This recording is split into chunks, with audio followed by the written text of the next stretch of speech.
ভাইরে, কথায় আছে অভাগা যেদিকে তাকায় সেদিকেই সাগর শুকিয়ে যায়। ব্রাজিলের বর্তমান অবস্থাটা হয়েছে এমন। ব্রাজিল তো নিজে ডুবেছে, সাথে পর্তুগালকে নিয়ে ডুবেছে। কি দরকার ছিল পর্তুগালকে সাপোর্ট করার?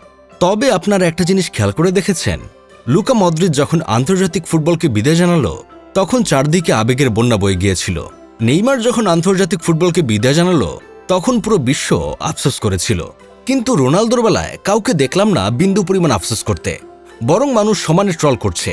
কেউ বলছে রোনালদোর কাছে বিশ্বকাপ না থাকলেও 2টা ইউটিউব প্লে বাটন আছে। কেউ বা বলছে রোনালদো 2030 বিশ্বকাপও খেলবে। কেন ভাই, একজন লিজেন্ডের সাথে এমন অমানবিক আচরণ করা কি আমাদের উচিত হচ্ছে? রোনালদোর অপরাধ সে মেসির সবচেয়ে বড় প্রতিদ্বন্দ্বী ছিল। রোনালদোর অপরাধ সে নিজের উপর আত্মবিশ্বাসী ছিল। নক্ষত্র আমরা তখনই দেখতে পাই যখন আকাশ অন্ধকার থাকে। মেসি যদি নক্ষত্র হয় তাহলে এই অন্ধকার আকাশটা ছিল রোনালদো।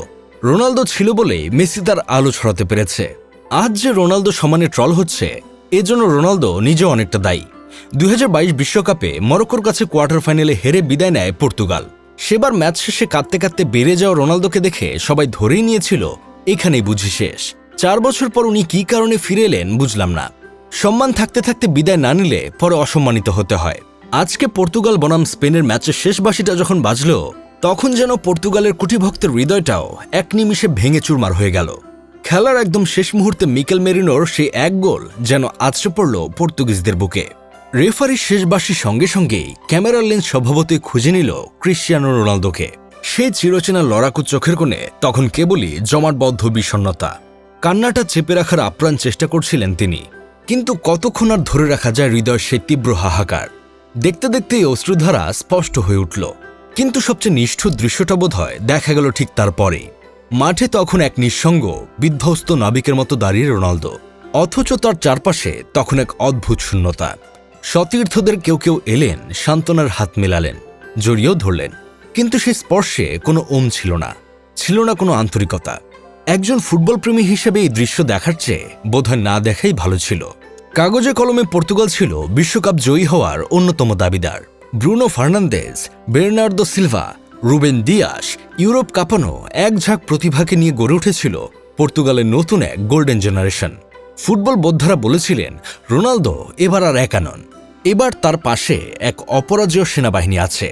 কিন্তু দিন শেষে ফুটবল কাগজে কলমের হিসাব মানে না। এই মহাশক্তিশালী দলটিও রাউন্ড অফ 16-এর দেয়াল টপকাতে পারল না। কষ্টটা তখনই বেশি লাগে যেখানে তুলনামূলক কম শক্তির দল নিয়ে লুকা মদ্রিচের ক্রোয়েশিয়া 2018 সালে ফাইনাল আর 2022 সালে সেমিফাইনাল খেলে বিশ্বকে তাক লাগিয়ে দিল। সেখানে এত এত তারকা নিয়ে গড়া পর্তুগাল রোনালদোর শেষ বিশ্বকাপে এসে সেমিফাইনালের মঞ্চেও পা রাখতে পারল না। তবে সত্যি কথা বলতে আজকের ম্যাচ দেখার পর মনে হচ্ছিল পর্তুগাল যেন ম্যাচটা জিততেই চায়নি। তাদের রক্ষণভাগ ছিল দেয়ালের মতো শক্ত, মাঝমাঠ সচল, 2 উইঙ্গারও ছিল ক্ষিপ্র, কিন্তু প্রতিপক্ষের ডিবক্সের সামনে গিয়ে যেন সব আলো দপ করে নিভে যাচ্ছিল।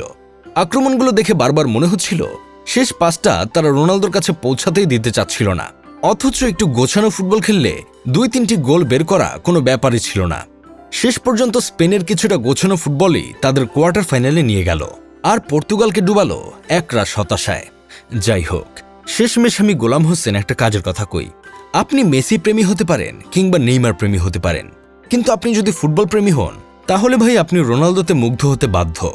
বিদায় হে সবুজ মাঠের একচ্ছত্র সম্রাট, বিদায় ক্রিশ্চিয়ানো রোনালদো।